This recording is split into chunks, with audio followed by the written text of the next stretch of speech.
ಏನಾದರೂ ಹಿಡಿದಿಟ್ಟುಕೊಳ್ಳುವ ಸಾಮರ್ಥ್ಯ ಅದಕ್ಕಿದೆ. ಹಾಗೆಯೇ ಈ ಹಂತದಲ್ಲಿ ಮಕ್ಕಳಿಗೆ ಸಾಹಿತ್ಯದ ಸೊಬಗನ್ನು ಉಣಬಡಿಸಿದರೆ ಮುಂದೊಂದು ದಿನ ಅದು ಬೃಹದಾಕಾರವಾಗಿ ಬೆಳೆಯುತ್ತದೆ. ಆದರೆ ಒಂದು ನೋವಿನ ಸಂಗತಿ ಏನೆಂದರೆ, ಇಂದಿನ ದಿನಗಳಲ್ಲಿ ಮಕ್ಕಳ ಸಾಹಿತ್ಯವೇಕೆ ಸೊರಗುತ್ತಿದೆ ಎಂಬ ವಿಚಾರವನ್ನು ಗಮನಿಸಿದರೆ, ವಿದೇಶದಲ್ಲಿ ನೀಡುತ್ತಿರುವ ಮಕ್ಕಳ ಸಾಹಿತ್ಯಕ್ಕೆ ನೀಡುತ್ತಿರುವ ಹೊತ್ತನ್ನು ನಮ್ಮ ಪೋಷಕರಾಗಲಿ ಸಮಾಜವಾಗಲಿ ನೀಡುತ್ತಿಲ್ಲ. ಇದು ನಮ್ಮ ದೌರ್ಭಾಗ್ಯವಾಗಿದೆ. ಜನ್ಮಭೂಮಿಯನ್ನು ಮೀರಿದ ಸ್ವರ್ಗವಿಲ್ಲ ಎಂಬ ಮಾತಿನಂತೆ ಹೊಯ್ಸಳರ ಕಲೆಯನ್ನು ಸಾರುವ ಹೊಯ್ಸಳರ ನೆಲೆ, ವಿಚಾರ, ನುಡಿಯಲ್ಲಿ ನುಗ್ಗೇಹಳ್ಳಿ ಹೋಬಳಿಯ ಎಲ್ಲ ಕನ್ನಡ ಮನಸ್ಸುಗಳಿಗೆ ಈ ಮಕ್ಕಳ ಕನ್ನಡ ಸಾಹಿತ್ಯ ಸಮ್ಮೇಳನದ ಶುಭ ಹಾರೈಕೆಗಳು. ನಮ್ಮ ಭಾಷೆ ಬೆಳೆಯಬೇಕಾದರೆ ನಾವು ಅದನ್ನು ಬಳಸಿ ಬೆಳೆಸಬೇಕು. ದೇವರನ್ನು ಹೊತ್ತವರು ಮೆರವಣಿಗೆ ಮಾಡಿದರೆ ಎಲ್ಲರಿಗೂ ಹೇಗೆ ತಿಳಿಯುತ್ತದೆಯೋ, ಭಾಷೆಯನ್ನು ಚೆನ್ನಾಗಿ ಕಲಿತವರು ಮಾತ್ರ ಅದನ್ನು ಬೆಳೆಸಲು ಸಾಧ್ಯ. ಒಂದು ಸ್ಥಳವು ಅಲ್ಲಿನ ವಿಶಿಷ್ಟ ಮಣ್ಣಿನಿಂದ ಆಗಿರುತ್ತದೆ. ವಾಸ್ತವವಾಗಿ ಹೆಸರಿಲ್ಲದ ಊರುಂಟೆ ಅಥವಾ ಹೆಸರಿಲ್ಲದ ಮನುಷ್ಯನುಂಟೆ? ಈ ಮಣ್ಣಿನ ಗುಣವು ಕ್ರಮೇಣ ಪರಂಪರೆಯಿಂದ ಸ್ಥಳಗಳ ಮಹಿಮೆಯಾಗಿರುತ್ತದೆ. ಪ್ರತಿಯೊಂದು ಊರಿನಲ್ಲಿ ಸ್ಥಳನಾಮದಲ್ಲಿಯೂ ಒಂದೊಂದು ವಿಶಿಷ್ಟ ಸಂಸ್ಕೃತಿ, ಪರಂಪರೆ, ಹಿರಿಮೆ, ಗರಿಮೆ ಅಡಗಿರುತ್ತದೆ. ಸ್ಥಳನಾಮದ ಅಧ್ಯಯನ ಮಾಡಲು ಹೊರಟರೆ ಅಲ್ಲಿನ ಧಾರ್ಮಿಕ, ಸಾಮಾಜಿಕ, ಐತಿಹಾಸಿಕ ವಿಚಾರಗಳನ್ನು ನಾವು ತಿಳಿದುಕೊಳ್ಳಬಹುದು. ನಶಿಸಿ ಹೋಗುತ್ತಿರುವ ಸ್ವಾರಸ್ಯಕರ ಸಂಗತಿಗಳು ಮತ್ತೆ ಬೆಳಕಿಗೆ ಬರುತ್ತವೆ. ಹಾಸನವೆಂಬ ಜಿಲ್ಲೆಯಲ್ಲಿ ಚನ್ನರಾಯಪಟ್ಟಣ ತಾಲೂಕಿನಲ್ಲಿ ಶ್ರವಣಬೆಳಗೊಳವನ್ನು ಬಿಟ್ಟರೆ ಇಲ್ಲಿನ ಶಿಲ್ಪಕಲಾ ಸೌಂದರ್ಯವು ಸುದೀರ್ಘ ಇತಿಹಾಸವನ್ನು ನುಗ್ಗೇಹಳ್ಳಿಯೇ ಹೆಚ್ಚು ಪ್ರಸಿದ್ಧಿಯಾಗಿದೆ. ಚನ್ನರಾಯಪಟ್ಟಣದಿಂದ ಉತ್ತರಕ್ಕೆ ತಿಪಟೂರು ರಸ್ತೆಯ 15 ಕಿಲೋಮೀಟರ್ ದೂರದಲ್ಲಿ ಇತಿಹಾಸ ಪ್ರಸಿದ್ಧಿಯಾದ ಈ ನುಗ್ಗೇಹಳ್ಳಿ ಇದೆ. ಕ್ರಿಸ್ತಶಕ 1246ರಿಂದ ಇತ್ತೀಚೆಗೆ ಸುಮಾರು 19 ಶಾಸನಗಳು ನುಗ್ಗೇಹಳ್ಳಿಯಲ್ಲಿ ದೊರಕಿವೆ. ಸಾವಿಗೆ ಹೆದರದೆ ಕದನಕ್ಕೆ ದುರ್ಗಮವಾದ ಕೋಟೆಗಳಿಗೆ ನುಗ್ಗುತ್ತಿದ್ದರಿಂದ ನುಗ್ಗೇಹಳ್ಳಿ ಎಂಬ ಹೆಸರು ಬಂದಿತು ಎಂಬ ಅಭಿಪ್ರಾಯವು ನಮಗೆ ಅನೇಕ ಮೂಲಗಳಿಂದ ತಿಳಿದು ಬಂದಿವೆ. ಈಗಾಗಲೇ ಶಾಸನಗಳಲ್ಲಿ ಉಲ್ಲೇಖಿಸಿರುವಂತೆ ವಿಜಯನಗರ ಕಾಲದ ಈಗಿನ ನುಗ್ಗೇಹಳ್ಳಿಯು ನುಗ್ಗುನಾಡಿನ ರಾಜಧಾನಿಯಾಗಿತ್ತು. ಹೊಯ್ಸಳರ ಶಿಲ್ಪಕಲೆಯ ಸ್ಮಾರಕಗಳಾದ ಉಳಿದು ಬಂದಿರುವ ಶಿಲೆಯಲ್ಲವೇ ಗುಡಿಯು ಕಲೆಯ ಬೆಲೆಯು ಎಂಬ ಸಾರಿ ಹೇಳುವ ದೇವಾಲಯಗಳು ಹೊಯ್ಸಳರ ಸಾಹಿತ್ಯದ ನೆನಪನ್ನು ಚಿರಸ್ಥಾಯಿಯಾಗಿ ಉಳಿಸುತ್ತದೆ.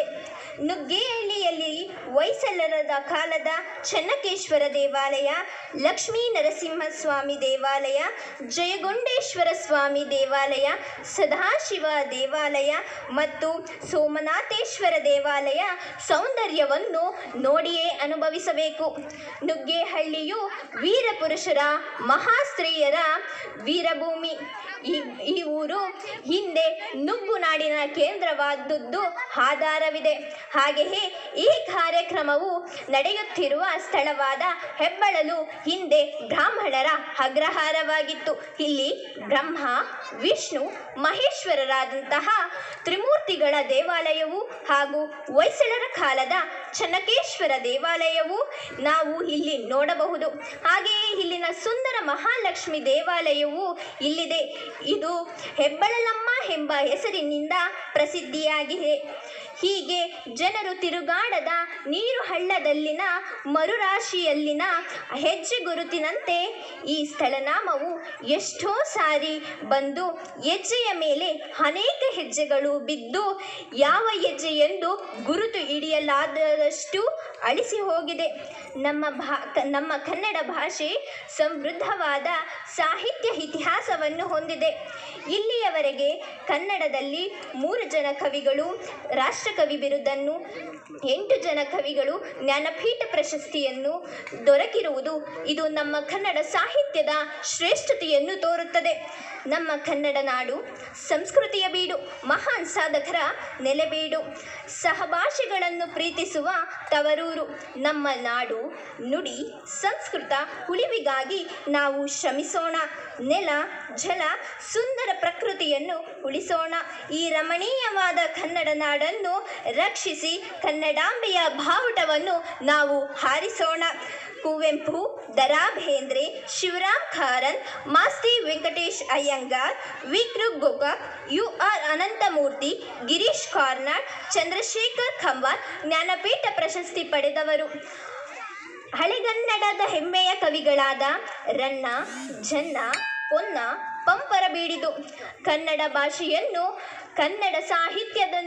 ಕನ್ನಡ ರಾಜ್ಯೋತ್ಸವದಂದು ಮಾತ್ರ ಸೀಮಿತವಾಗಿರಬಾರದು. ಪ್ರತಿದಿನ ಪ್ರತಿ ನಿಮಿಷ ಕನ್ನಡವು ಹೀಗಿರಬೇಕು.